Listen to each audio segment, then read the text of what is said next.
Tinututo naman ng NBI kung saan kinunan sa Pilipinas ang paggagahasa umano sa mga menor de edad na live na napanood po sa Greece sa pamamagitan ng internet.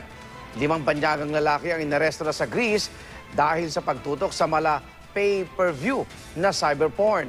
Saksi si John Consulta. Nitong mga nakaraang buwan, sunod-sunod ang naging pagsalakay ng NBI laban sa mga cybersex den. Sa kabila nito, patago pa rin nag-ooperate ang ilang cybersex dens. Ang mga biktima, mga bata at menor de edad. Itong Sabado, 5 banyagang lalaki ang inaresto ng mga otoridad sa bansang Greece ayon sa isang report. Naaktuhan daw silang nanonood ng live internet feed ng mga ginagahasang menor de edad. Ang live feed mula raw dito sa Pilipinas. 2 raw sa mga suspect, miyembro pa man din ng Greece Police. Ayon sa NBI Cybercrime Division, mistulang pay-per-view ng live cyberporn ang nangyari. Yan ang danger if it's a live feed. If you want to do this kind of sexual act, magbibigay sila ng additional cost. Gumagrabe yung pang-aabuso na ginagawa nila dun sa mga menor de edad na kababayan natin.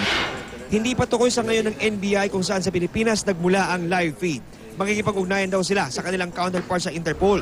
Every time na may nag-review nun, the child is being abused all over again. So paulit-ulit na naaabuso ito hanggang sa tumanda na at malaki ang pinsala na nagagawa nito sa psychology nung bata.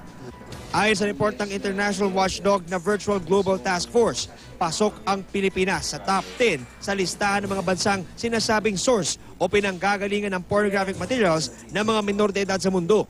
At ang masaklap pa, ayon sa otoridad, mismong mga magulang ng mga bata ang dahilan ng pagkakasadlak ng kanilang mga anak sa cybersex. Ang dahilan para makaahon sa kahirapan. Pwede natin silang kasuhan dito sa cybercrime prevention law natin at the same time yung child pornography law natin. Wherein kung ito'y ginagawa ng isang grupo, pwedeng life imprisonment ang kaparusahan. Ako si John Consulta, ang inyong saksi.